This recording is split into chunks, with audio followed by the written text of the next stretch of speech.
The genesis of these talks that I'm going to do over the next couple weeks on the topic of the Crusades, of the Inquisition, and of the role of St. Pope Pius XII in the midst of World War II and the Holocaust really came from a lot of discussions with friends as I was going through the seminary, and they were trying to learn why it was that I wanted to pursue to be a priest, and something that constantly came up in their own difficulties in dealing with the Catholic Church was its history, and kind of a negative view that they had of different mistakes that had made in the past, and how could you possibly associate with something that had done such evil.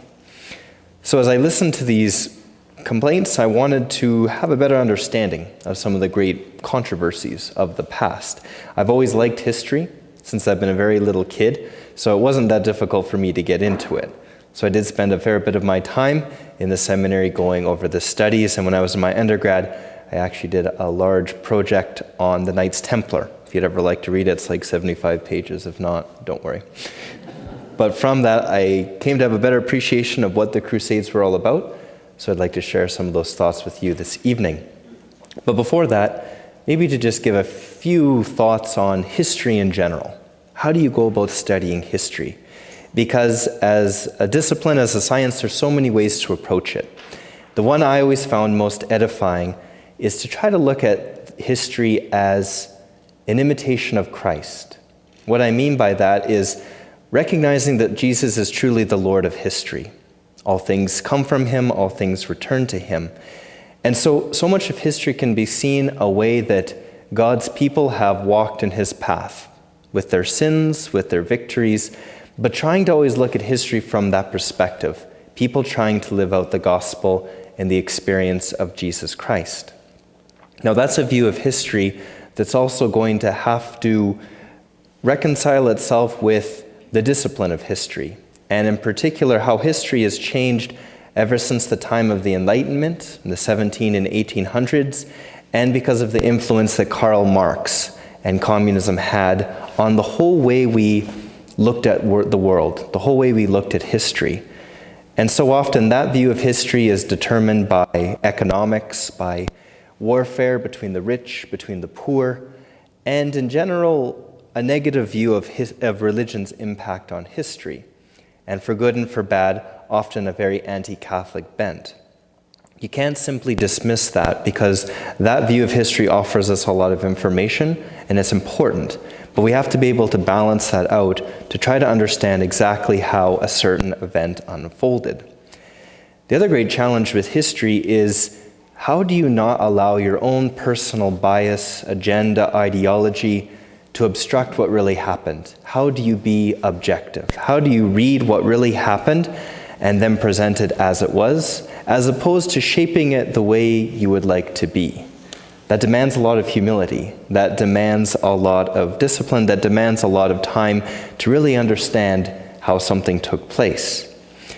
You have to always remember that the context in which something happened isn't often the world we live in. So a lot of our ideals and morals, perhaps they didn't exist 1,500 years ago. So you have to try to get yourself into their mindset.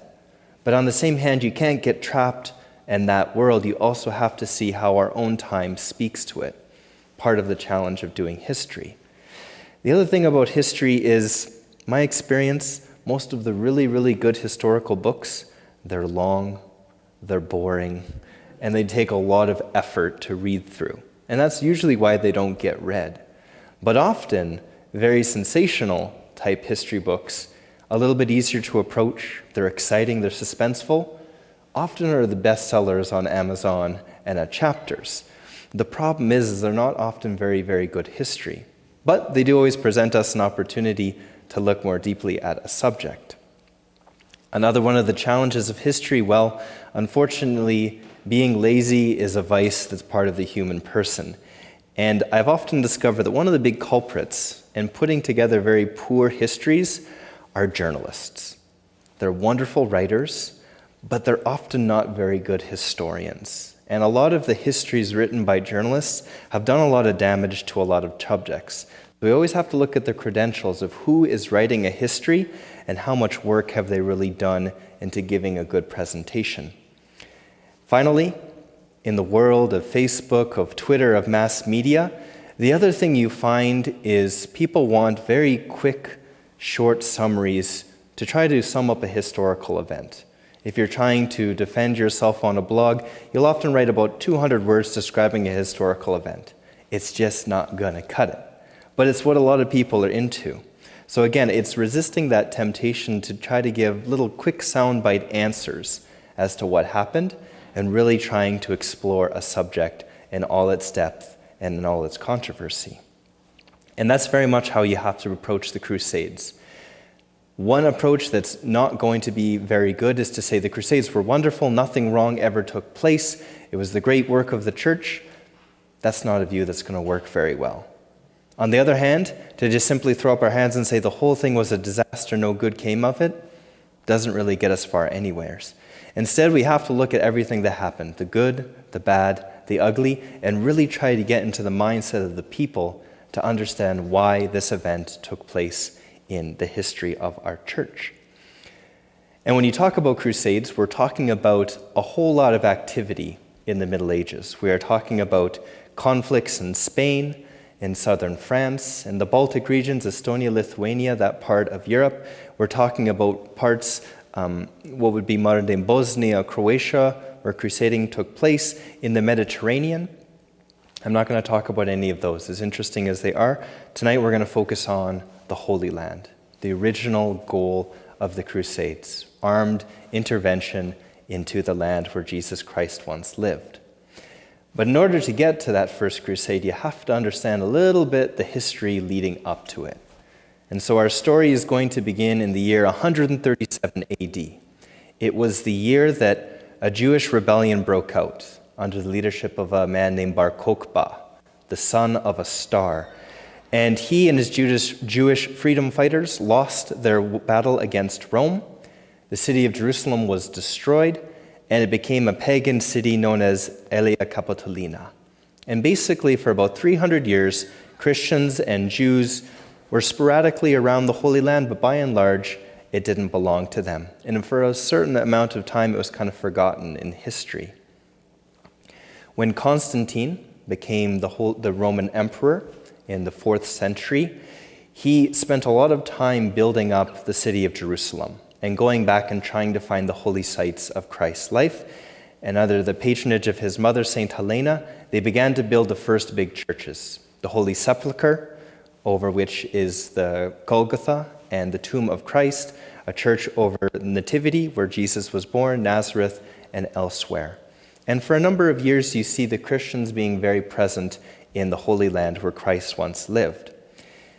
In the year 614, the Persians came from modern-day Iran and Iraq, and they conquered the entire country. They destroyed all the churches, with the exception of Bethlehem, because when they went into the church of the Nativity, there were 3 wise men, all dressed like Persian sages. And because of that, they spared that church while all others were destroyed. At this time, the Roman world was divided into the East and the West, and the Eastern Roman Empire, called Byzantium, went to take back the Holy Land. And under the Emperor Heraclius, they were able to capture it. There's a story that when they did, they also reclaimed the relics of the true cross.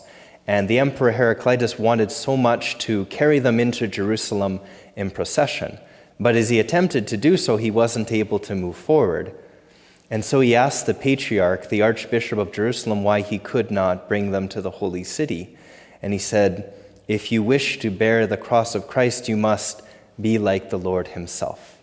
And so the emperor took off all of his royal robes, his crown, his jewels, and put on a simple penitential garment, and was able to carry the cross back to the Holy Sepulchre in the city. Their victory wasn't very long-lived, though, because in the year 622, Muhammad appeared, and the religion of Islam began. And with amazing ferocity and speed, Islam begins to spread along through the Middle East. And by the year 638, the Muslims had conquered the city of Jerusalem. The Patriarch at the time was able to save the lives of the Christians by surrendering the city over to them, and so most of them went into exile, although a large amount of Christians did remain in the Holy Land. When the Muslims took over the region, they began to establish caliphs, local magistrates, to administrate small parts of the Islamic Empire. They believed that Jerusalem was a holy city because they believed that Muhammad assumed into heaven from Jerusalem. So in Jerusalem today, there's the great Dome of the Rock, a huge mosque which is right over top where the temple of the Jews once lived. They believed that was the spot Muhammad assumed into heaven, and so it was seen as the third holiest site for them, why Jerusalem was so important. As I said, Christians did live in the region. By and large, were left alone, both Christians and Jews. Every year they would have to pay what was known as the jizya, a head tax, in order to live in the region. But for the most part, they were allowed to live their lives. Some restrictions on their freedom, but by and large, they were left alone. That peace will last until the 11th century. And in the 11th century, what happened was the Turks began to move into the region. Unlike the Muslims there before, they weren't Arabs. They came from northern parts of, I guess, what would be kind of modern-day Armenia, Turkey, and even into Russia. They came down through Palestine and conquered it quickly. When they entered the city of Jerusalem, they destroyed the Church of the Holy Sepulchre. They destroyed many of the churches in the regions, and it became very dangerous for Christians. Clergy were murdered, and pilgrims who were coming to the Holy Land from Europe began to be attacked on the way, their caravans no longer able to protect them. There was also a threat that the Turks were going to move into Byzantium. They were going to attack Constantinople and begin to push into Eastern Europe. So the first to respond to this attack was the Byzantine emperor. He went to war with the Turks and was resoundingly defeated. The emperor that came after him, Alexis Komnenos, raised up an army and then sent word to the Pope asking if he would also intervene. At this time, Pope Gregory VII was the Pope of Rome. He was very sympathetic, but he was dealing with invasions from Vikings, from Hungarians, and from Muslims coming through Spain, so he was not able to help. But a number of years later, another plea went out to the Christians of Western Europe if they would help. And at the Council of Clermont in the year 1095, Pope Urban II preached his great call to the Crusades. And basically his message was as followed. He called the Knights of Europe to a war of liberation. And he said there was 3 reasons they needed to go to war. 1, we need to help our Christian brothers in the East who are threatened to be invaded by the Turks. 2, we need to reclaim the city of Jerusalem, reclaim the holy sites for Christianity. And 3, we need to protect the pilgrims who are constantly coming into the Holy Land to visit these sites.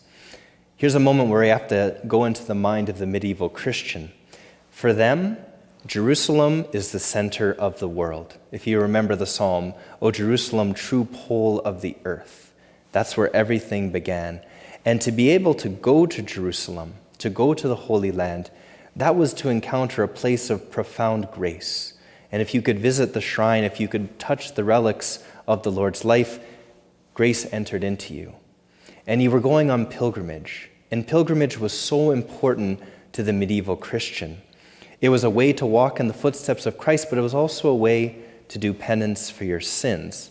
I'll talk more about that, why that was so important. The picture that was presented by Pope Urban was quite grim. He talked of the churches being destroyed.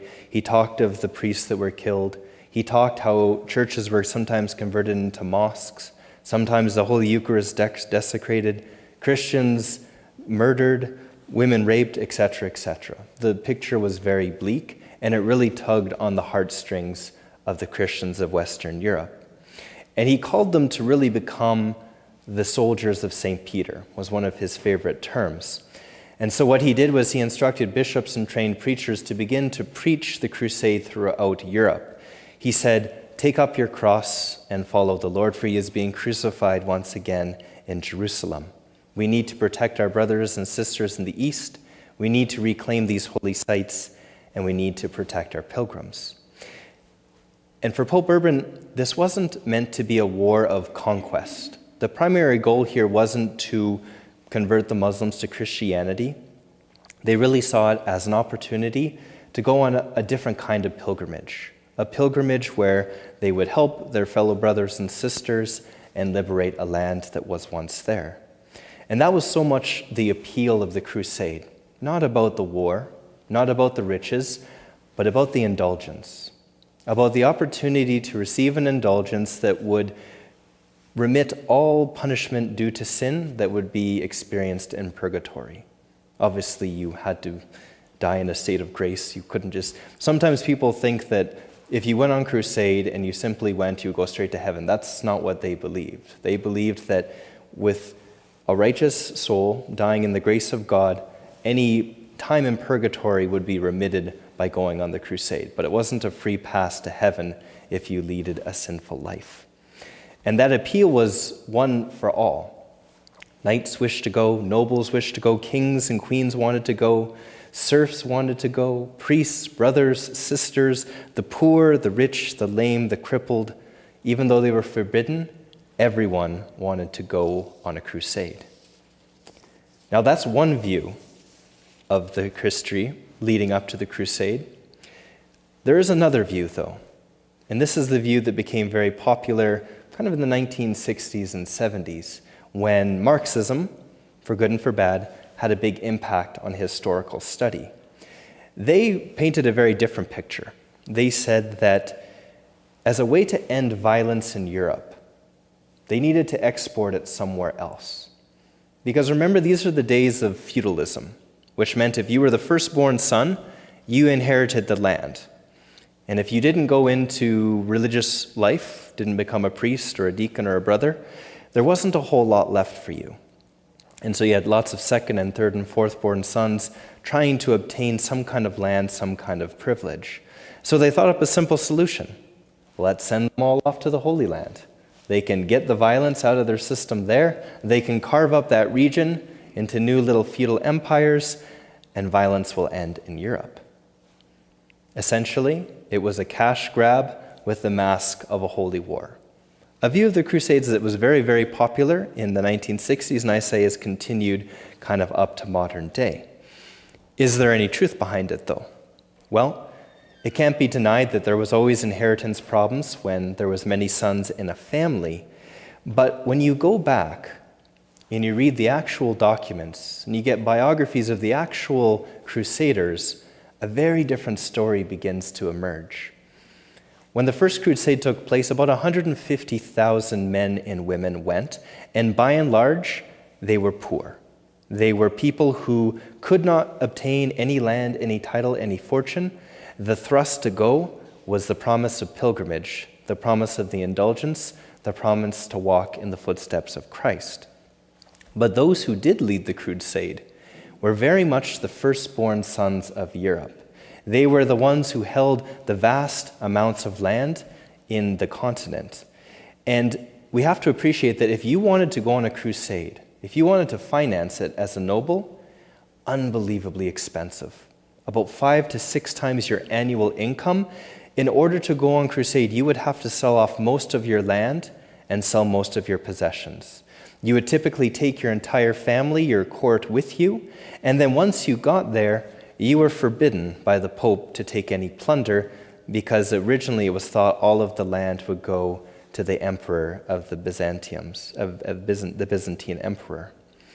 The other thing that happened is after the First Crusade, very few of them actually returned home, or I should say the vast majority of them returned home. Very few stayed in the region because there was no chance to obtain any money.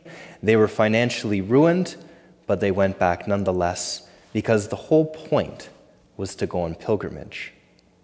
I think this is somewhere where we have a difficulty understanding the medieval person, especially the medieval lord. Because in those days, to be noble wasn't to have a lot of money. To be noble in the eyes of God's people was to use your wealth for the good of the church, to build church buildings, to finance a crusade, to help people go on pilgrimage, to build a shrine for them to pray. That's what made you noble.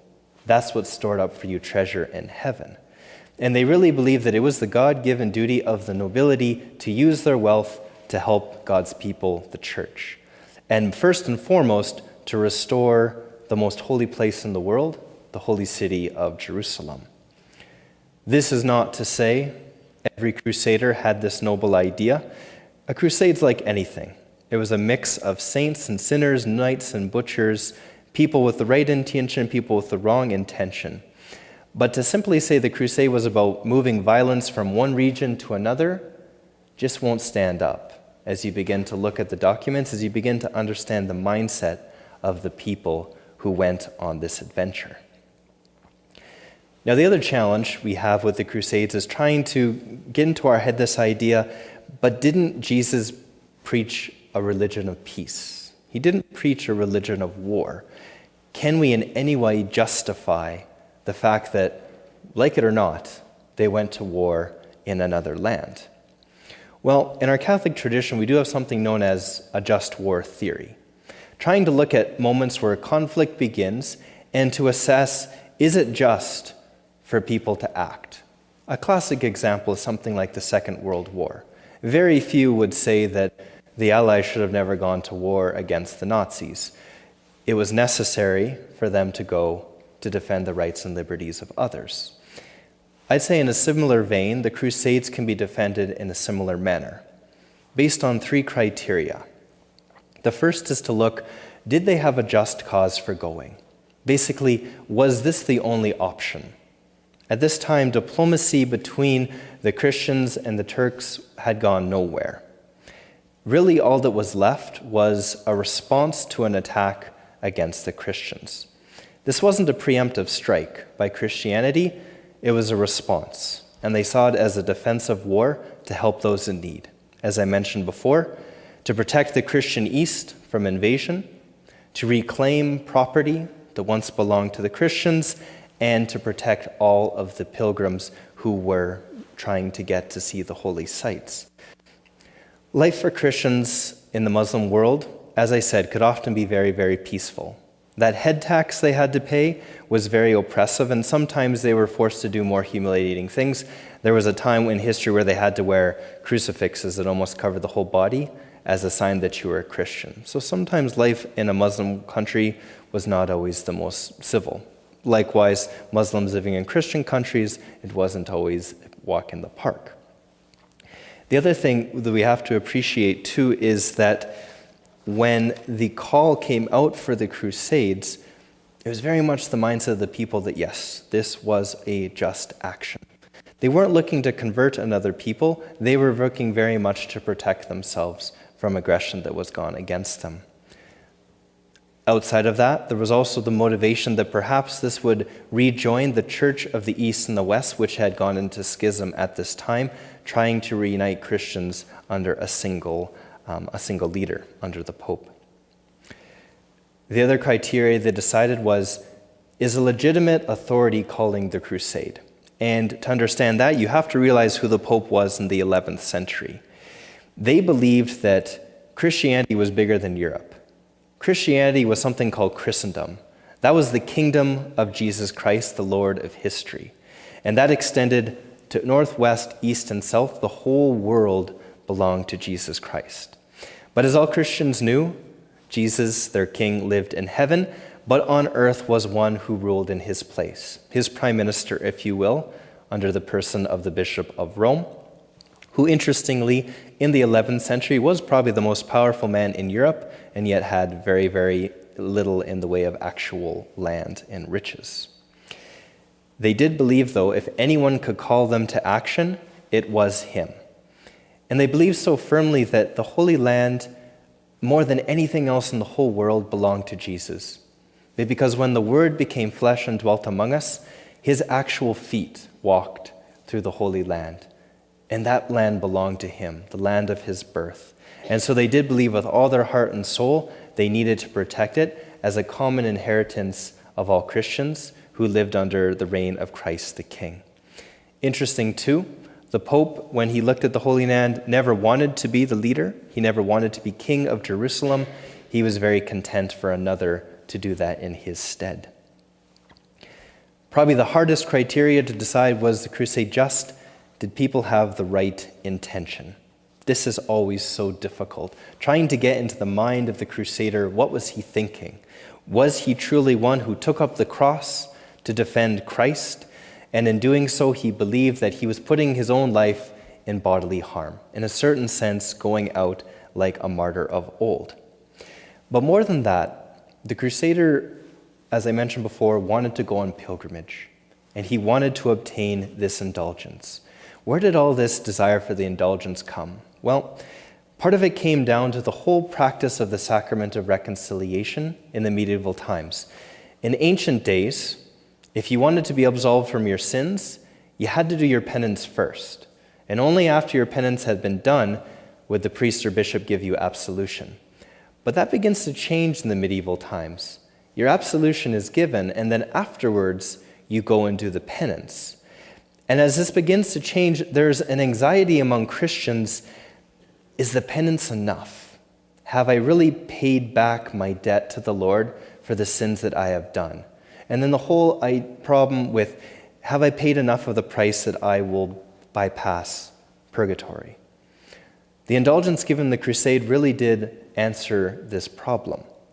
And so it became the great motivation for the crusader to be able to obtain this. It wasn't about land, it wasn't about money, it was truly about eternal salvation. Finally, the whole question in the crusader's mind, though, but I'm going to kill other people. Isn't that against the commandments? This is where some of the logic begins to be a little tricky, because some of the supporters of the crusade said, look, you're not going to kill people fundamentally. That's not your intention. You're going to remove an error from the world. Well, they looked at Islam, the medieval Christian. They could see in the Muslim people lots of good, but there was also errors in what they believed. And so they believed that the war against them was not so much about killing people, but trying to remove some of the misunderstanding and the evil they stood for. That's a very delicate line to walk. I'll leave that with you, whether you think that's justified or not, but that was a lot of the argument that was made by some of the defenders of the Crusades when they preached them for the first time. So with that in mind, I'll just give you a brief little overview of the 5 Crusades that took place in the Holy Land to see how this whole enterprise unfolded.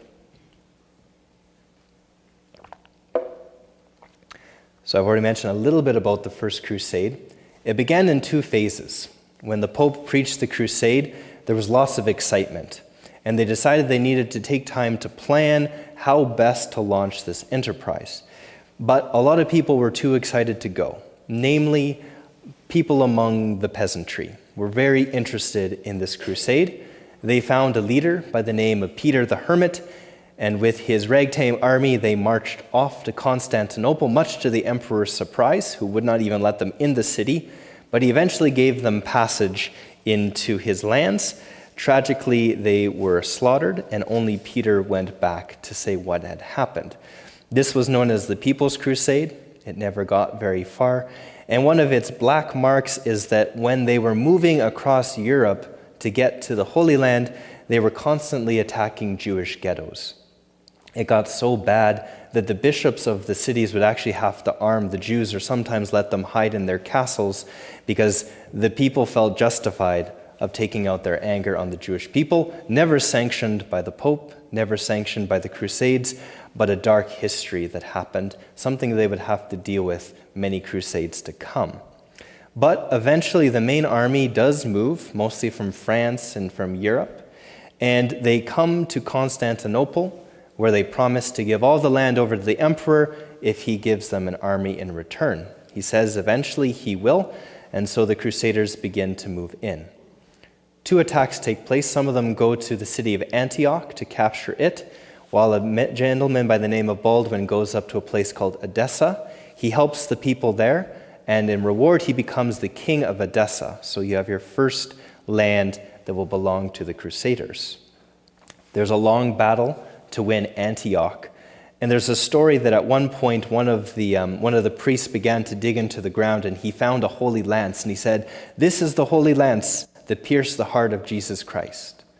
Well, it probably wasn't. The Holy Lance, they believed, was in Constantinople, but the Crusaders won hope. And so they eventually took the city of Antioch. They believed that the saints and the angels fought with them that day. From there, they were able to move down to Bethlehem, which at that time was still almost 100% Christian. And they looked and saw Jerusalem for the first time. And they saw the great walls, they saw the garrisons, they knew all the wells around the city were poisoned, and they wondered how could they possibly take this city.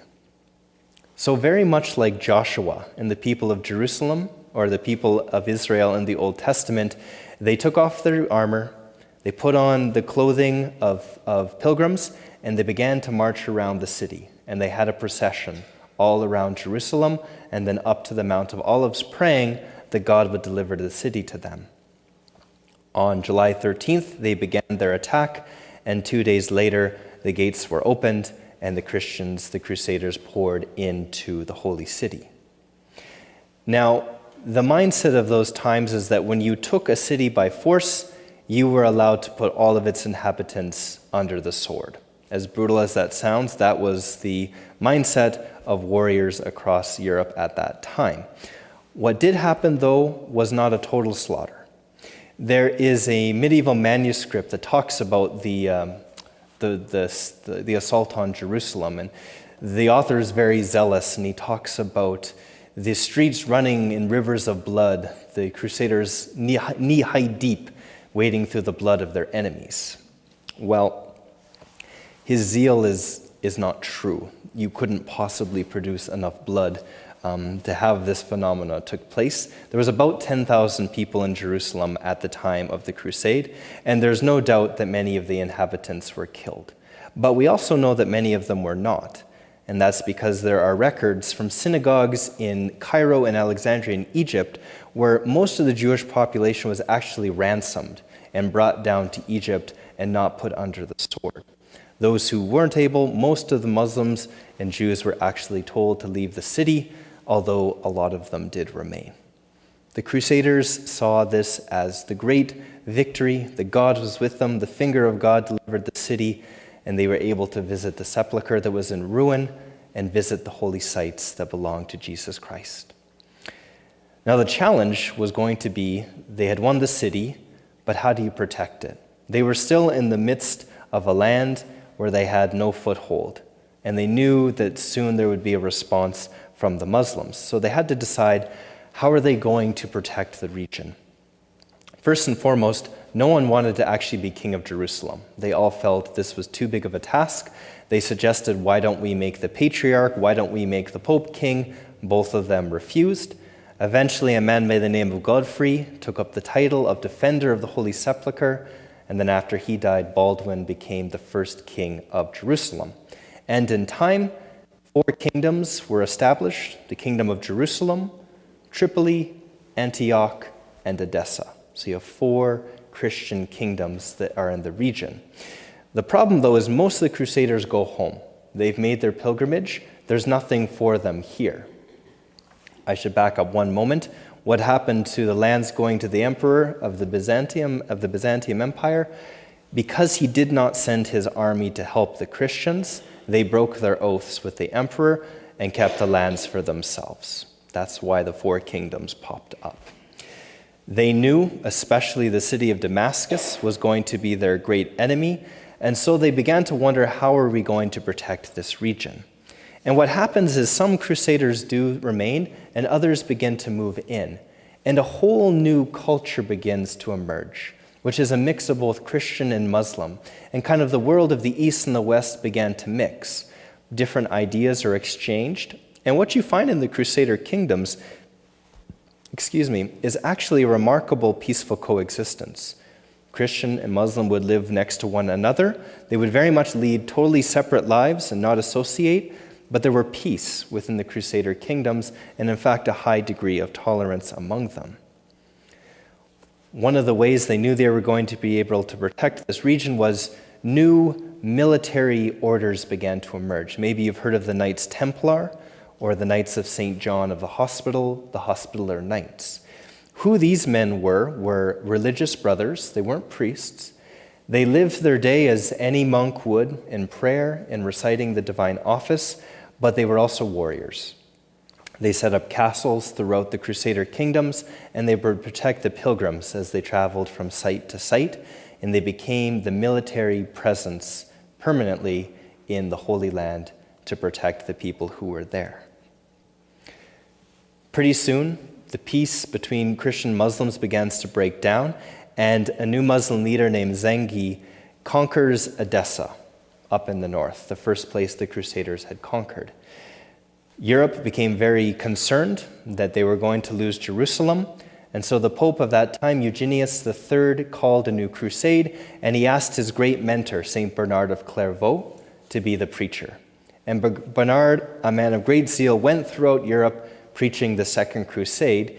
He also preached to the Christians, forbidding them to attack Jewish ghettos on their way to the Holy Land. In fact, he had to go to one city in Germany to rebuke its priest because of the persecution of the Jews in the city, threatening them with excommunication if they ever did it again. He became a great defender of the Jewish people of that time. The Crusaders went off, and they thought the best way to recapture Edessa would be to attack Damascus, the great Muslim city. It's a complete and utter failure. The crusade was almost over before it began, and so the Second Crusade was a complete military disaster. The other problem was, for the first time, the Muslims began to detect this army isn't invincible, and this land can be taken back. And that's what begins to happen. Because after the Second Crusade, it's very apparent that the Crusader kingdoms are not healthy. The kings are fighting amongst themselves. They spend a lot of their time attacking the Christians in the east, and they're also very interested about going down to Egypt to conquer Egypt. One, because it's very wealthy, and two, because they thought if they could defeat Egypt, they'd be able to take away a lot of the Muslim military power. In those days, a new Muslim leader emerged by the name of Nur ad-Din, and he proclaimed a jihad against all Christians in the region. Originally, the Egyptians and the Christians had an alliance, but that began to break down, and from the ashes arises somebody who may be familiar to you, a warrior by the name of Saladin. And Saladin looked at the Crusader kingdoms and knew he could conquer them. And so he picked up the jihad of his uncle Nur ad-Din. His strategy was this. He looked at Jerusalem and he knew it was weak. Its king was King Baldwin IV, 13 years old and dying of leprosy. And so slowly but surely he began to conquer different cities within the Crusader states until a point where he thought he could cripple Jerusalem. But he knew he couldn't attack the city, so instead he pulled the Christians away to a place where he knew he could defeat them. He took them to a place called Hattin, and now it's known as the Horns of Hattin. It's a barren hill between Nazareth and the Sea of Galilee. And he knew if he could get the Crusaders there, he could defeat them. So to draw them out, he destroyed the city of Tiberias, a Christian city on the Sea of Galilee, and as he expected, the Crusaders came to meet him at Hattin. And when they came to Hattin, he set the entire field on fire, choking the Crusaders out through heat, through dehydration, through exhaustion. And when they were at their most vulnerable, he attacked, personally executing all the leaders. He especially had great hate for the Templars and the Hospitallers, mostly because they were known for attacking caravans that the Muslims would carry through the region. With the army done, he knew Jerusalem was ripe for the picking, and so he marched his armies to the gate. As was the protocol of the time, his intention was to enter the city and kill everyone within, but a valiant knight gave him a counter offer saying, if you kill all of us, I'm going to kill all the Muslims in the city and destroy all the sites. And so a peace was brokered. All Christians were allowed to leave if they could pay the ransom. If not, they were sold into slavery. Unfortunately, such was the day of the medieval world. With Jerusalem destroyed and captured by the Muslims once again, the Third Crusade is launched. And this time, what's different about it is that a lot of the kings of Europe respond this time around. The three big ones, Frederick Barbarossa of Germany, Richard the Lionheart of England, and Philip I of France. Peace was declared across Europe, and they went on crusade. They first of all captured the city of Acre. The city of Acre is on the coast of the Holy Land, and it's the most strategic site if you want to have a port city. They conquer that from Saladin. They get back the relics of the true cross, and they begin to detect maybe Saladin can be beat. Like the First Crusade, they march their way all the way up to the city of Jerusalem. They see the high walls. They find its walls poisoned. But instead of attacking Jerusalem, they turn their attention to Egypt, thinking if they cause enough trouble in Egypt, maybe peace can be brokered, and that's what happens. Richard the Lionheart and Saladin strike a peace accord. A lot of the land is given back to the Christians, and they are allowed to enter Jerusalem once again to visit the holy sites. They didn't claim the city, as the crusade had hoped, but the peace was enough that it satisfied the people in Europe. But in time, there was resentment that they weren't able to conquer Jerusalem, and so another crusade is proclaimed, this time by Pope Innocent III. This is where the Crusades become a complete and utter disaster, the Fourth Crusade.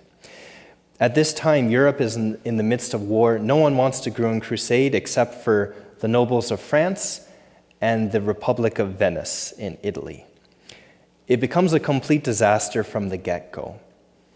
Things turn bad from the very beginning when, instead of going to the Holy Land, they know they need more money to finance it. So they attack a city called Zara in Croatia. Now, when the Pope finds out that they have just launched a crusade against a Christian city, he promptly excommunicates the entire crusade. The French repent, the Venetians do not. And so for the rest of this time, they are under the penalty of excommunication. And in the midst of their adventures, they meet a young man named Alexius Angelus, who claims, "I am the rightful emperor of the Byzantine Empire. If you help me to reclaim my throne, I will give you money, I will give you an army, and I will help you march all the way to Jerusalem. In fact, I will reunite the Eastern and Western Church under the Pope of Rome." An offer too good for the Crusaders to pass up. So even though they are forbidden by the Pope to go to Constantinople, they do, the great city of the Eastern Christian world. They predict that Alexius is going to be risen up by the people. The people don't have much to do with this man, and so the Crusaders do what they do best. They begin attacking villages around Constantinople. Eventually, they open the city to the Crusaders, and they come in, and Alexius is made the emperor. He promptly pays all the nobles and promises, "Soon I will give you the army so we can go to Jerusalem." But Alexius did not have the money that he promised. It began to dry up, and the Crusaders, becoming very frustrated, wanting to get to Jerusalem, once again begin attacking the villages around Constantinople. The people by this time are fed up with these Crusaders from the west, and they launch a war against them in which they lose.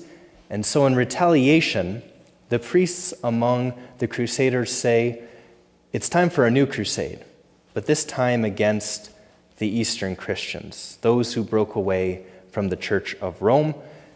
It is a crusade, it is just. They went so far as to offer Mass before the day of the battle, giving Holy Communion to those under excommunication. And so the Crusaders destroy Constantinople. And it is probably one of the most disgraceful things that ever happened in the history of Christianity. They went into the great city, they desecrated the churches, they stole its treasures, they said they even desecrated the Eucharist. They even put a French prostitute on the throne of the emperor to mock the Greek people. A complete disgrace. In fact, when the Pope found out what had happened, was utterly heartbroken but powerless to do anything. They made one of their nobles the new emperor. They said the Church of the East and West were one, although that was not true, and they marched themselves back to Europe.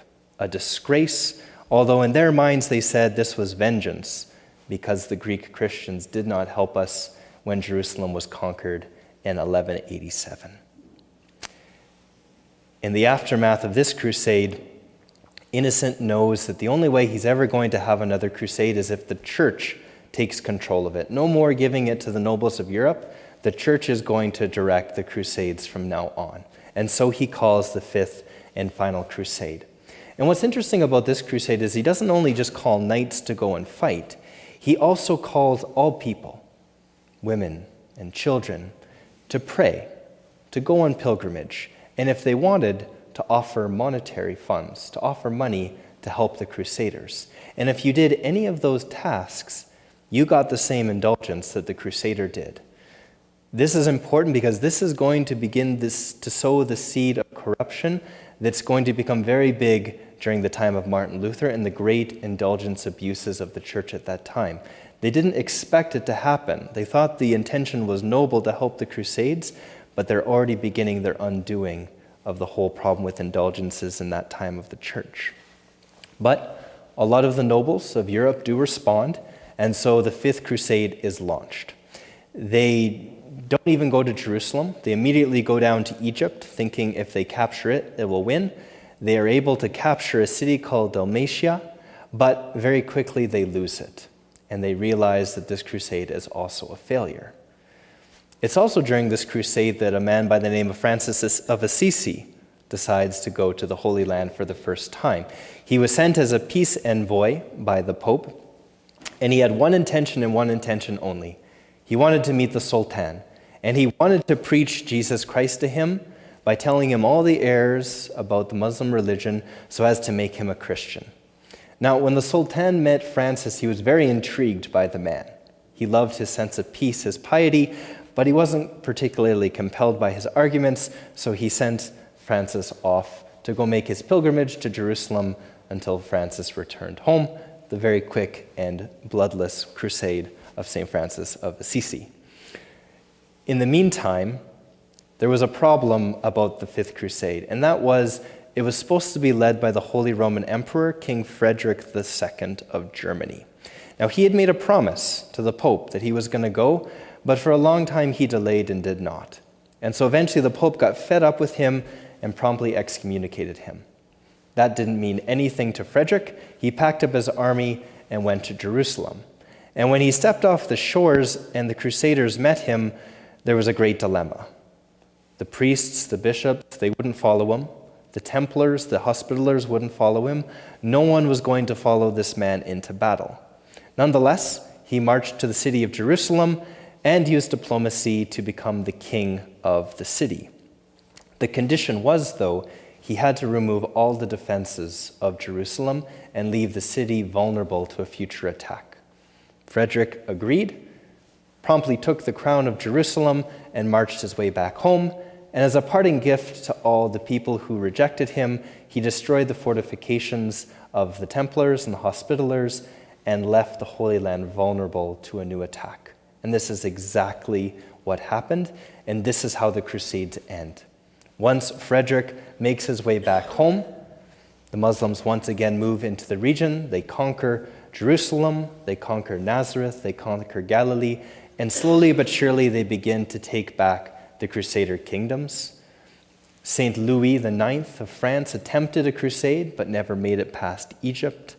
They even tried to broker a deal with the Mongolians who were sweeping across the world trying to conquer it, but that didn't work. And in the year 1291, the Crusades come to an end, all at the city of Acre, the last stronghold of the Templars and the Hospitaller Knights, every one of them killed in the battle. And after 200 years of a Crusader kingdom, the project is over. The question then is, how does the legacy of the Crusades sit with Christians? Well, whether it was during the time where the world was still all Catholic or during the time of the Protestant Reformation, the Crusades were actually still looked upon very favorably, seen as an opportunity to reclaim the land of Christ and protect against further invasion of Islam into Europe. But during the time of the Enlightenment, there begins to be a lot of resentment towards the Crusades. This is kind of the period in European history where they begin to be more tolerant towards other religions. And so the Crusades were very much seen in very unfavorable light. And so a lot of the histories that are being written during the Enlightenment period will be very, very critical of the Crusades.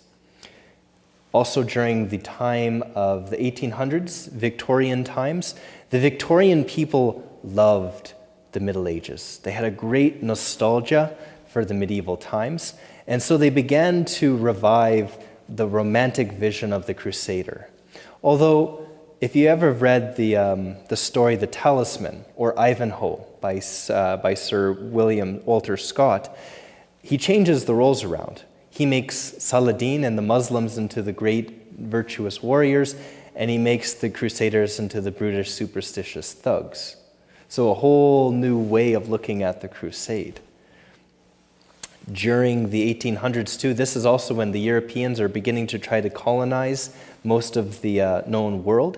And when they went into these regions, they called themselves Crusaders. In fact, even during the First World War, if you look at some of the old propaganda posters, they talked about the crusade against the Germans, the crusade against the Turks. And so when the French and the English actually landed in what would be modern-day Israel, Palestine, one of the French generals very affectionately said, "Saladin, we have returned," to complete what Richard the Lionheart and King Philip tried to do so many years ago. And then, as I mentioned earlier, in kind of the academic world, especially in the 1960s and 70s, this whole new view of the Crusades, no longer under the banner of religion, but under the banner of violence, moving violence out of Europe and into the new region. And I'd say it's only been in the last 20 to 30 years that you've had probably the most exciting period of Crusade studies, where they've really gone back to the primary documents to really understand who the Crusaders were, what was their motivations, what were the good, what was the bad. I know, for example, just a few years ago, as they were going through the Vatican archives, they found a whole lot concerning the Templar Knights that has given us a whole new understanding of who these guys were. Maybe as a final thought, what did the Muslims think about the history of the Crusades? Very interesting. If you read Islamic history, it's often not very interested in the world outside of the Muslim world. And so there's actually not very much written about the Crusades. Even somebody like Saladin. Saladin was known in every Christian household in the Middle Ages. Most Muslims didn't even know who Saladin was. For whatever reason, that just wasn't part of their worldview. And it's only been probably in the last 100 years that Muslim scholars have begun to write very beautiful works on the Crusades to get their side of the story. It's also what's been used too in rejection against advances into the Middle East, why so affectionately they will often call the Americans or people who try to invade the regions Crusaders, seeing them more as colonial warriors trying to take their lands and not understanding what the Crusaders once were, what their motivations are, and what their legacy is for us today. My throat's about to die, so that will be enough on the Crusades. As I said, I have just thrown a lot of information your way. There will be no test, unless you'd like to write a paper for me. But my hope is just trying to, from what I've learned, try to give you a little bit of a story of how it took place, what the people were thinking, what their motivations were. And I very much leave it up to you to determine, do you support what they did? Or is there things about it that's very problematic, that really strikes you wrong? That's the whole point of studying these things. It's not about just simply saying, yes, it was all good, it was all bad. Just trying to understand the whole situation of why it took place. So that's my hope, at least But the best crusade books that you read are usually people who come from that perspective.